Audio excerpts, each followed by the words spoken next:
Great week for us to focus on ourselves, focus on growth. That's a huge emphasis to our guys this week, getting better individually, getting better as a team on the offensive end, on the defensive end, making sure that we stay focused on the inside of our program. Obviously, as you get closer and closer to postseason, there's more and more talk, more and more drama surrounding what could happen, what might happen, any type of projections. We don't want to be focused on that. We want to be focused on us. And then the last and most important thing for us to continue to talk about and emphasize with our team is the fact that when we're at our best, it's when we have an unbelievable collective spirit and will about us, where we're connected around one thing, and that's everyone in our program. That's why, things like our bench are so incredibly important to what we're doing. So those are some of the things we're emphasizing this week. Our guys were off yesterday, and looking forward to getting back to work. Questions, please. Anything specifically you want to work on to focus on yourself during next week? Yeah, a lot of specific things. We actually just met, Kirk, as a staff, and we went over each player on our team, and we picked some areas of emphasis for each guy, and then we went over the offensive end. What are the most important things on the offensive end that we want to clean up and improve, and then the defensive end. So on defense, our biggest emphasis that we have to get better at is having more active hands, taking away the three-point shot better. Obviously, there's times where guys make really, really tough ones over contested hands, but we're talking about the ones that we can control, that we can take away. So we got to do a better job of that. I think it starts with transition defense and communication. We also, on the defensive end, want to continue to do a better job keeping people out of the paint. So it's a double-edged sword, because the more aggressive you are out beyond the three-point line, conceivably the easier it is for people to drive. But that's where help defense comes into play. And this week gives us an opportunity to work on those things. Offensively, number one most important priority for us is continuing to improve our organization on the floor with 5 guys out there in any given possession, so that we're exactly where we want to be. We're executing the play exactly how we want to execute the play. Our spacing is perfect. And then that gives our guys the best chance to make a successful play on the floor. So those are some points of emphasis. And like I said, individually, there's been different things that we've talked about for each guy that will hit really hard. Do you talk to the guys about the fact that this team's permanent story is still yet to be told, really? Here it is, late February. Y'all are right in the mix here. You're going to be in the postseason most likely. Absolutely, yeah. I mean, that's a great point, and it's something we talk about a lot. We haven't exactly framed it in those words, but I think you're exactly right. And that's, to be honest, the position you'd like to. I mean, you'd love to be undefeated. But you certainly want to be in a position where the most important games you have are ahead of you, and you have the chance to go create the season that you want to create. Because the nature of our sport is interesting in that every game matters going back to November 6th, but March is the time that is so incredibly important and people remember the most, and where the most lasting memories are made as a player and as a coach. So that's what we're working towards. You've got some guys that have kind of been through this time period, in yeah. February leading into March.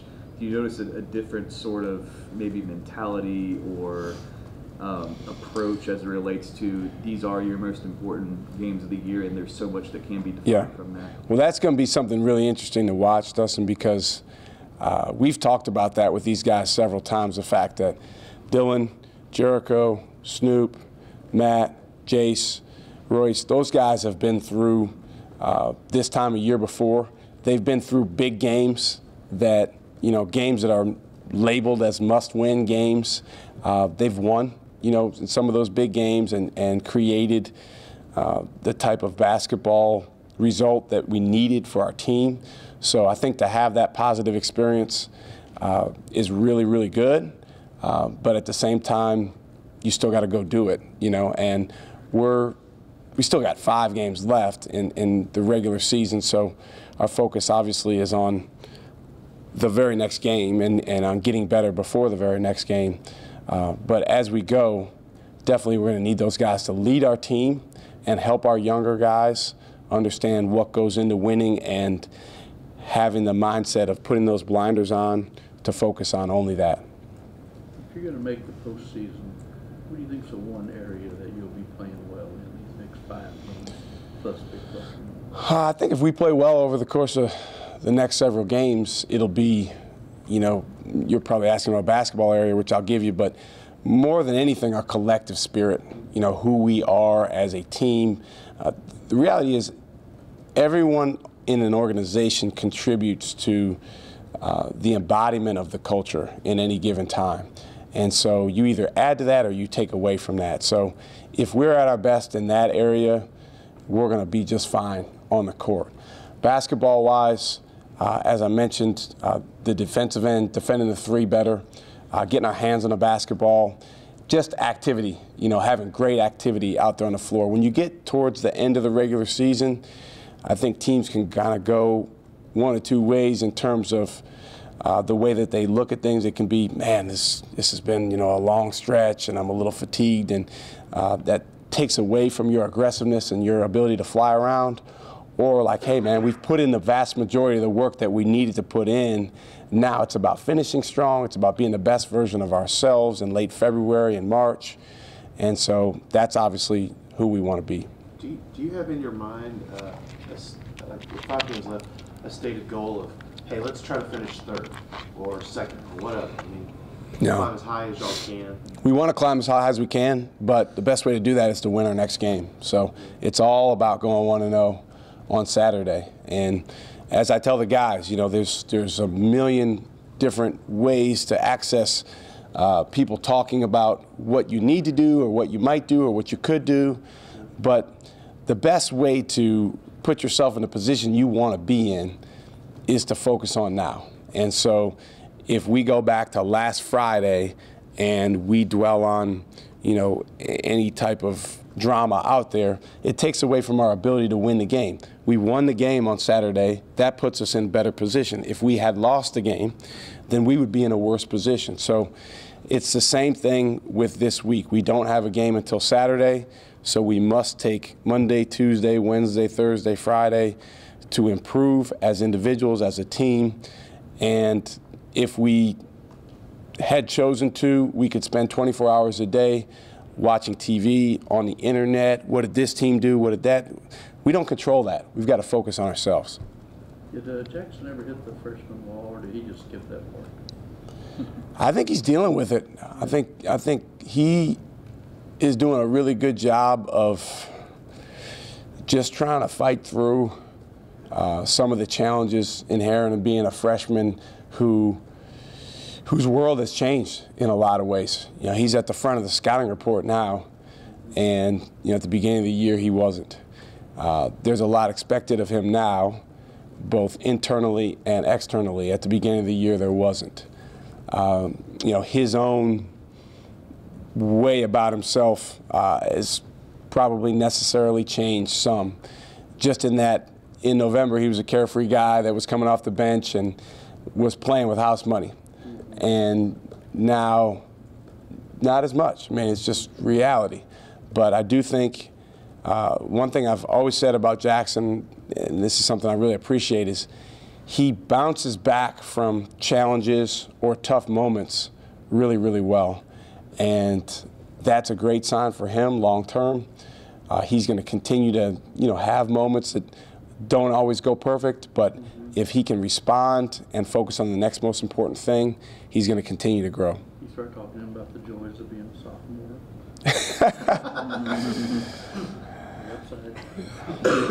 sophomore. No, we focus on being in the moment and just being present. And his family's really good with him with that. So, you know, we want him to be the best he can be on Saturday against Oklahoma. When you're going back over the season, you know, are there certain things that you want guys to take, regardless of the outcome of the game, that you want guys to take with them throughout the season? And there are other things that you kind of tell them to just, you know, maybe leave in the past, you know, just like certain shots or outcomes or whatever that might be? Yeah, I mean, the ideal thing is to take everything with you, but without the residue of, you know, any type of negativity or even over positivity about something that's good. So I'll give you a good example. We want Snoop to take all the great things he did against North Carolina game with him, but not feel like that just automatically who he is, and he doesn't have to go make that happen on a game-in, game-out basis. If a guy had a tough game, we want him to take those things with him because there's a lot of little nuggets to learn from. I wasn't ready to shoot here. I wasn't in a stance there. I got away from the game plan there.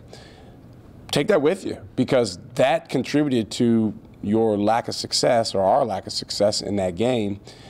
But there has to be a little bit of a gap between the basketball experiences you had on the floor and, again, the emotional state you have or how you feel about yourself, because if not, without the gap, you can get too high or too low, and that's when we get in trouble. Is there a team stat that you keep that you really like that this team's really doing well at? Team stat? Deflections. My favorite stat's deflections by far, but I can't say that we're doing as well as I want us to do in that. I've been a head coach 10 years, and there's only one time in my life where we've got over 32 deflections and we've lost a game. That was a game at Georgia this year. So to me, and I'm always all mad about this, and he's not where I want him to be on it yet. Like, as a player, it's a pretty obvious one. Let's just get our hands on the basketball as many times as we can. The Baylor game here was the last time we got 32. We've been close, but that's something that we've got to continue to work towards. And it's obviously impacted by the other team, what they're doing. You know, if we play more zone, it's a little bit tougher to get deflections in zone than it is in man. But it's a sign of your activity, and somehow it also correlates with how you do offensively. So that's probably my favorite one. High 20s. Say Jackson Hayes. Now, bigs are always a little bit ahead in deflections because of blocks. So, like Mo led us last year in deflections, but Jackson has the best. But Matt, Courtney, Snoop, those guys, they should have a deflection every 5 minutes. If every guy on our team has a deflection every 5 minutes, then we'll get 40 deflections. That's just kind of how it bears out numbers-wise. And those guys, right now, they get one about every 8 or 9. They have to be better at it. Now, part of it is when you play 37, 38 minutes like they have in certain games, there's a level of fatigue that comes in. But that's why our bench is so incredibly important, because if we can play Royce Ham 10 minutes, if we can play Eli good minutes like he played, if we can play Jericho, those guys can come in and spell guys, and then we have people with more of a level of energy on the floor, whether you're a starter or you come off the bench, and that contributes to our activity. You haven't had over 40 yet. One time this year, first game of the year. I know you guys look at it one game at a time, but how much can you talk to those guards about how much they can influence the way y'all finish? Because if you look at your schedule, every one of those teams has got at least one guard that just drives the offense, whether it's Christian James, Makai Mason, Robinson, Culver, all those guys. Yeah. You tell those guards or try to challenge them that, hey, you know, take this stuff personally with these guys. Absolutely. We have a special presentation for those guys this week, Dustin. If you want, I'll share it with you after I give it to them. But, you know, we're going to go as those guys go. And we have this year gone as those guys have gone. So we talked about it as a staff at the end of last week, that since we have some time here during this week, we're putting together a multimedia presentation for them. You know, stats, video, just different comparisons, because there's no question we go as those guys go. Along those lines, and I was looking at Jace's numbers, he's only taken one shot this entire month inside the arc. And, you know, what does he give you if he's not hitting threes? Well, first of all, he's a huge floor spacer for us, whether he is or isn't hitting threes in that game, because he's always a threat to make threes. Right. And if you watch our offensive possessions and you watch what the other team does when they're guarding him versus when they're guarding other guys, they just help way less. So that helps us get in the lane more. That helps us have better spacing when we throw the ball inside. That's an important factor. But to your point, we've definitely emphasized to him and been on him about helping our team in other ways. I think he's making progress. He's a lot further along with that than he was at the beginning of the year or than he was at this time last year, but he still has to continue to improve on the defensive end, being more aggressive, being tougher, grabbing the ball off the glass. He's had some games where he's really rebounded well, but he needs to get more consistent with that. In terms of shooting twos, we don't need him to shoot a ton of them, but when the defense runs at him, then we want him to put the ball down on the floor and attack. He had a good drive, I believe, against Kansas State where he got fouled after they had run at him, because he's going to be someone that does command attention. So if they run at him, then we want him to get in the paint and put pressure on the other team. Is that an issue that's like an off-season type of thing, to where you kind of need to maybe reprogram him a little bit? It's a gradual thing. It's not an off-season thing. It's an everyday thing. But it's something that guys like him, I've coached a couple guys similar in the past. They don't necessarily take a quantum leap like in a month or even over the course of one season. But he has gotten better at it. He has become a more well-rounded player. And, I'm excited about him continuing to make progress in that. It's tough with shooters because, you emphasize to them, hey, we need your help in all these other areas. Right. But the feedback they get from the outside world, and even to some extent the feeling they get from you as a coach, is, hey, it would be nice if you made the shots too. But they're not shooting to miss. They're shooting to make the shot. Now, we can continue to get better and focus on shot discipline, shot preparation, sticking your landing, holding your follow-through. I think that gives him a better chance to get fouled on the three-point shot if he doesn't fade out of it. And those are all things that we'll work on this week. 3-4 last ones, please. How's Kamaka? He's okay. I texted with our trainer earlier. I still don't have a timetable on exactly when he'll be back, but I'm really, really hopeful he can be back for Saturday. He got an elbow in practice, and they put him under the concussion protocol. So you know how that works. It's slow, but I've learned as a coach, you turn that over to the trainer, and you just go by what they say. But I know he's feeling better. Just talking to him yesterday. So it's just going to be a matter of when we can get him back out there. You're going to win the league. Scott told me you were going to ask me that. Good call, Scott. I don't know. The team that wins the most games or loses the least is going to win the league. Who do you like? Who do you think is playing the best? Who do I like? I think there's a ton of teams in our league that are really good. I think anyone can beat anyone in our league. I don't think that there's anyone that necessarily has shown that they're head and shoulders every single game. Kansas State's played the best when they've had all their guys.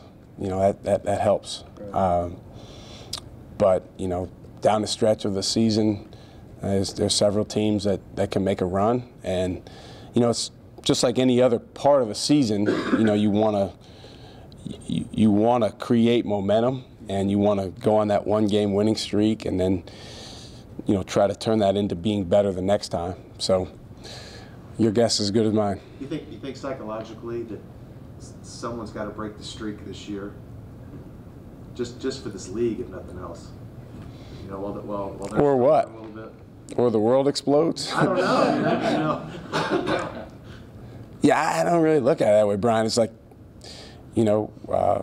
again, whoever wins the most games in a given year wins the league. Right. The players that are playing in the Big 12, they really don't care about 10 years ago. Right. They don't care about last year. No, yeah. They don't care about it. Now, I mean, it's extremely impressive, the streak that's there, but it doesn't really, I don't think, have much to do with the race that's going on right now. Now, there's no question when you go there to play, you know, that They put it on you. yeah, I mean, it's a tough place to play. But then again, you know, there's a lot of places in this league that are. If you had to play one Big 12 team to make the NCAA tournament, who would you not want to play? I'm not going to answer that. You really think I would answer that? I mean, We're beating you down. it's about Texas being the best Texas can be. And if we can be the best version of us, then it really doesn't matter. Jeff and then Anthony. Just your thoughts on going to Norman on Saturday, Coach, 11 a.m. tip, rival game, and seeing the Sooners.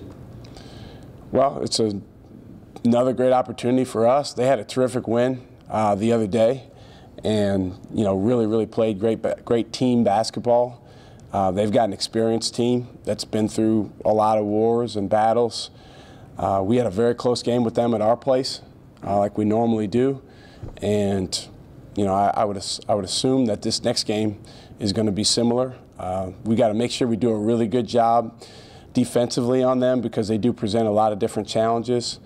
And then they're a very good defensive team, so offensively we got to move the ball, share the basketball, make sure we get in the paint as much as we can. I think it's really important for our guards to manage this game well. Jeff. Shaka, throughout the season, I know you've got a lot going on here, but how do you go about tracking the progress of your signees and you and the staff? Is there anything you can think about any of those three guys that stood out as they've gone through their senior year? It's a great question. It's something that I really enjoy.